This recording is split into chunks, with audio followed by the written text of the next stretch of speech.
Okay, folks, we are back after the part where we gross out the women who watch. We ate. So That's the whole thing. Yeah, that was going to say, that's the entire video. That's the entire thing. I don't know. We're starting to have some women turn around. So I had one approach me and said, "How come you never have women on your show?" Well, We do. We do. We'll work on it. But anyway, what did you have? I had a Philly cheesesteak and french fries, and it was very nice. All right. And that was that's all you're going to say about the Philly cheesesteak? It was good. I usually come here for the burgers, but I had a burger for lunch and dinner yesterday. so you thought The a Philly cheesesteak. cheesesteak. Yeah. It's a different Sensible shape, diet. Good job. and Yeah. the meat's cut differently, and that It was is. good enough for me. It is. What did you have? I had buffalo chicken sandwich with onion rings. All right. Was it spicy enough? Too spicy? Not spicy enough? Perfect. All right. You had the. How were the onion rings? Good. Real good. Real good. Like classy onion rings. Like them a lot. I went basic on the culinary adventure. I went just basic burger, mustard, lettuce, tomato, no fries, trying to be good, keep the girlish figure, and the burger was outstanding. In fact, I've told several people about this place. This is a great spot, great burger. That's why we're actually eating here, because Freddie recommended. wanted to be here. And my wife and I like to come here. I used to like when they used to have calamari, which they no longer have, and the sweet potato They still fry. have poutine here. We didn't get any poutine. Poutine. We're allowed to say that. I'm troubled by the poutine. I don't want to They quarrel. have a Seth burger. Several burgers named after the players. They have a Seth burger. Oh, they have a separate. What When is- are they going to get a Freddie burger? But I had a cheeseburger with the blue cheese, and that's one of my favorites. Medium done, you can do it whatever temperature you want, which is nice too. But we're back, and we're going to talk about another one of your students who happened to play at the UNC basketball team. Okay, so back in the day, I got to know Jeff Denny, and Jeff Denny brought up, and I'd forgotten all about this, that Freddie Kiger taught him to swim back in Rural Hall. That would be correct. And Norfolk Jeff, Side Swim Club at the end of Cook Street. Jeff was in one of my beginner swimming classes.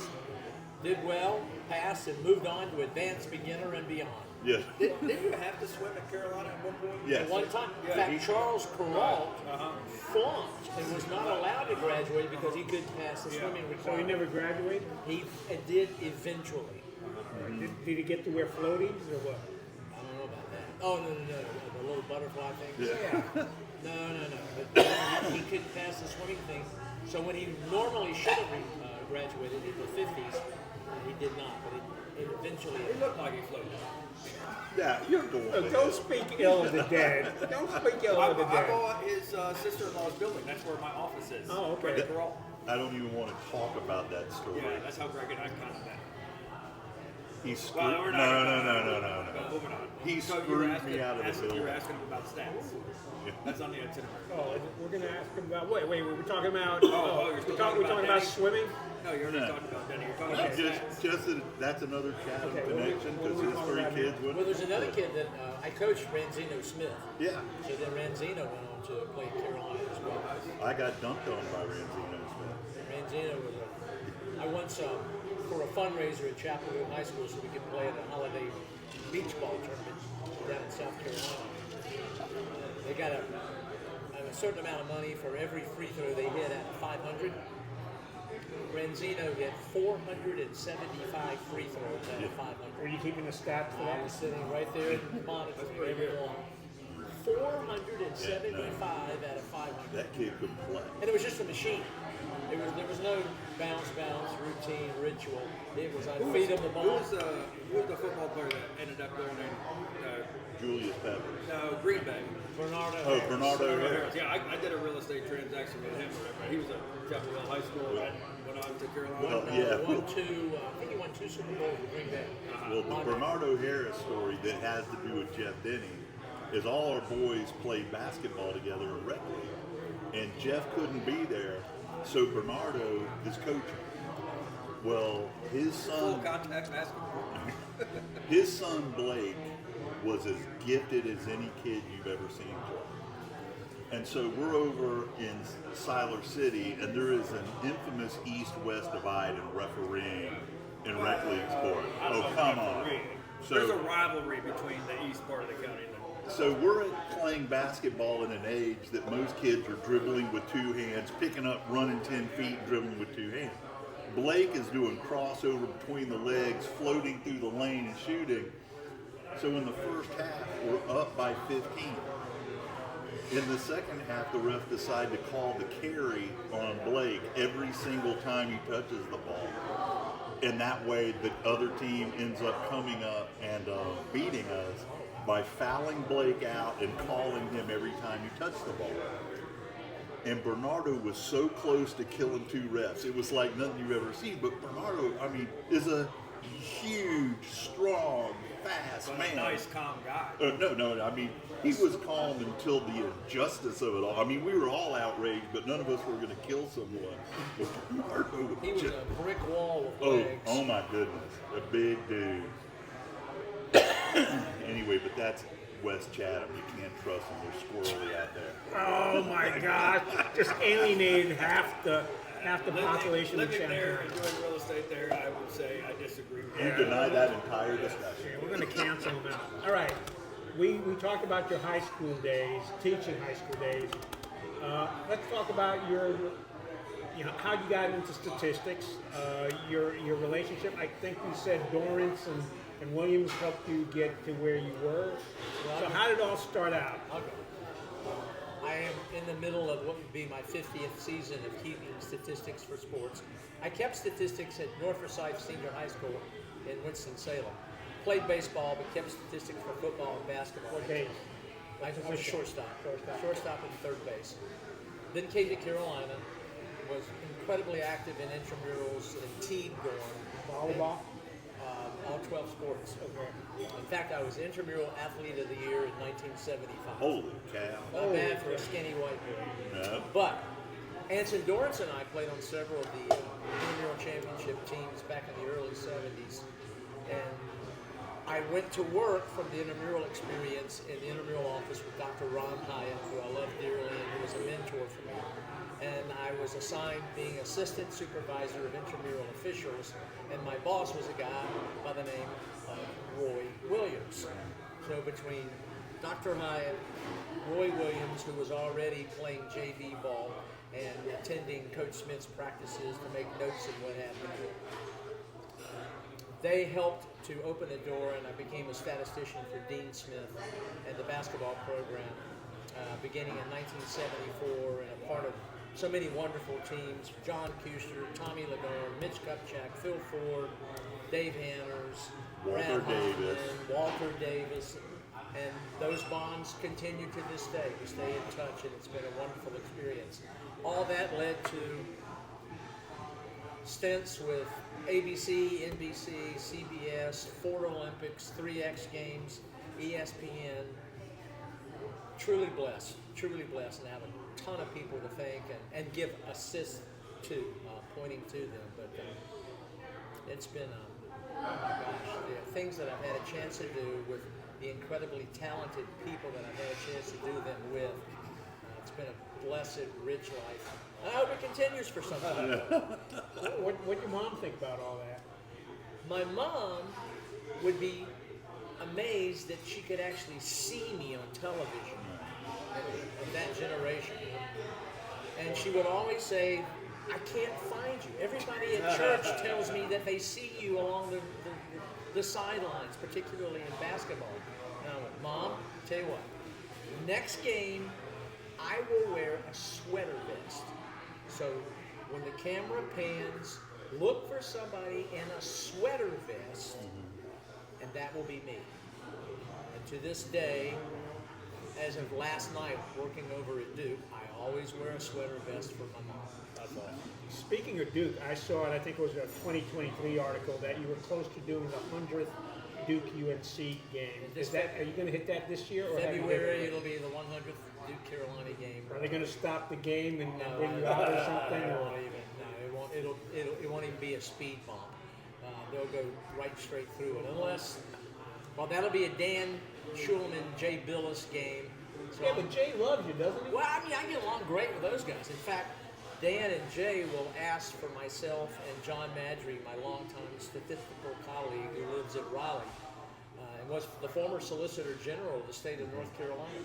But we usually come together as a package and have been working talent and official stats for many events since 1983. So we'll be there. Which of you is better? We have.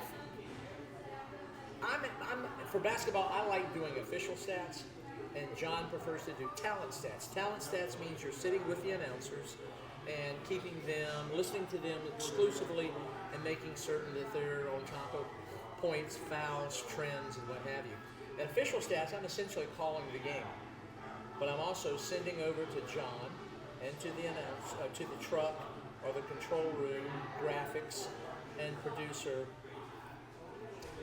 research that I've done, trends, historical notes, and that's been my niche. And regardless of the Olympics or what have you that I've had a chance to work, is I'm the stat guy who has an historical background. Are you the guy that gives Steve Kirshner the stats that he feeds to the media after the game? Sometimes. But Steve Kirshner, the University of North Carolina is incredibly fortunate to have someone so committed, so talented. The work he has done to put Carolina athletics on the map, the depth, his commitment is otherworldly. This university is very, very fortunate to have him. Is noise a factor? Are the louder places? There are times, well, not particularly because I have headset on. I have a headset, so that mutes much of the sound. But while I'm doing all my work, there could be as many as 5 or 6 people talking to me at the same time. Oh yeah. So you get used to figuring out who's probably shouting the loudest and what is the most urgent thing that I need to give, given what's going on the court. You said you prepare for the games. How long do you have to prepare? How long does it usually take you to prepare, and what kind of preparation are you doing? I'll read game notes, I'll read historical articles, I'll read bios. For example, I have the semifinals for the NCAA men coming up Friday night. I have 4 teams, and that will translate into about an hour of prep work for each team. So approximately 4.5 hours of prep work. Then you show up 2.5, 3 hours before the event, and then you tailor what you're about to do to the people that you work with. You get to know that some people have nuances, that they do like this, they don't like this, or they have a tendency to want to do this particular thing or not. So you kind of blend. Last night I worked with Debbie Antonelli, who's wonderful, great person to work with, and Roy who graduated from Clemson and a fine announcer in his own right. But gosh, ever since I've been doing this, the Dick Vitales, the Mike Patricks, everybody's great to work with. I know that many people will always be like, Dick, please shut up. That man has to this day a bigger heart than this building. How's he doing with his cancer, by the way? He's battling. He had it, beat it, and it's come back. And yet still, right now, I mean, I got a text from him a couple of days ago asking me to make sure I contribute to the Jimmy V Fund. And there's a raffle for And how do you say no to that? Right. You can't say no to that. Dick's been a sweet, sweet man. And I mean, actually, I had dinner at his house when I was in Florida. He's just a giving, loving person. Who was a 6th grade elementary school teacher at one time. Oh wow, didn't know that. 6th grade elementary school teacher. Yeah. And went from there to getting involved in sport.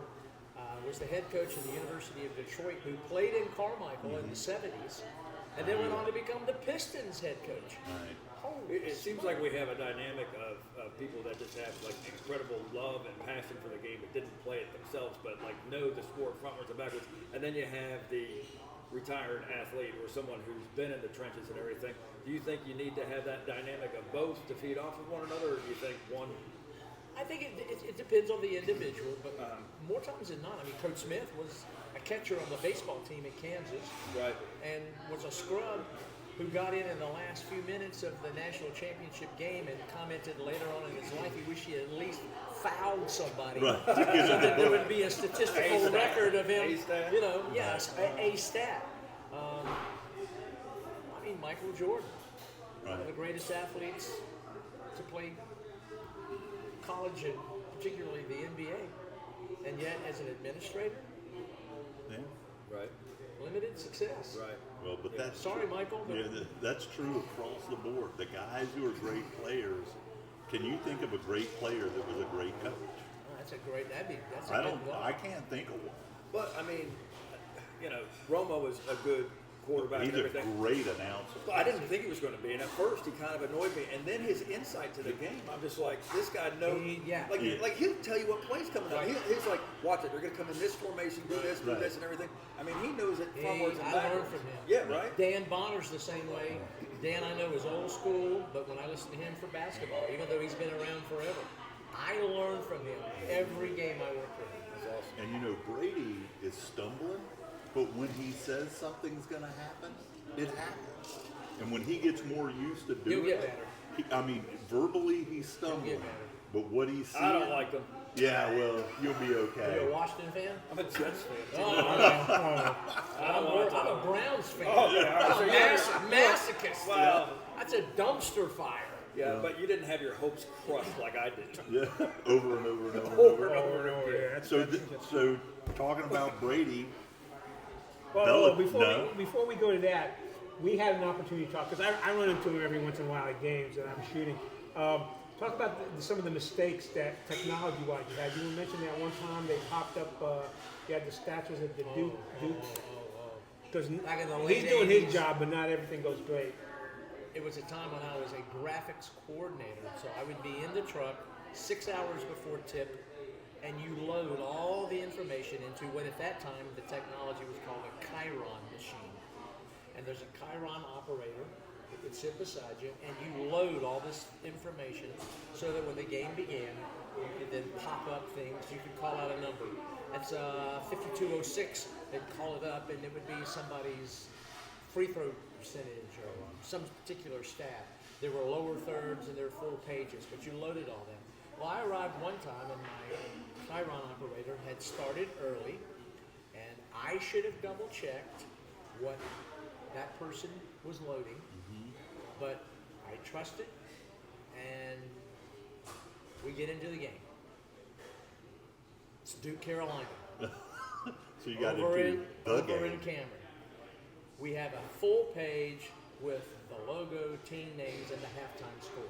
So, halftime, 42:03. Up comes the graphic, and everybody in the truck's going, oh God. My dear friend had loaded North Carolina Tar Devils, Duke Blue Heels, with the halftime score. And I'm in the back screaming, take it out, take it out, take it out. And it just kept sitting there, sitting there, sitting there. So yes, there are times when you just want to crawl under the truck. Well, who could have written that? I mean, who would be putting that in that doesn't know who the teams are? If somebody's not paying attention to it, they just, Well, they just It does in certain instances, it's just kind of automatic. But my job, I should have gone back and said, hey, let's just double check everything that you put Could have in. been a state fan. You can't trust them either. They're shifty.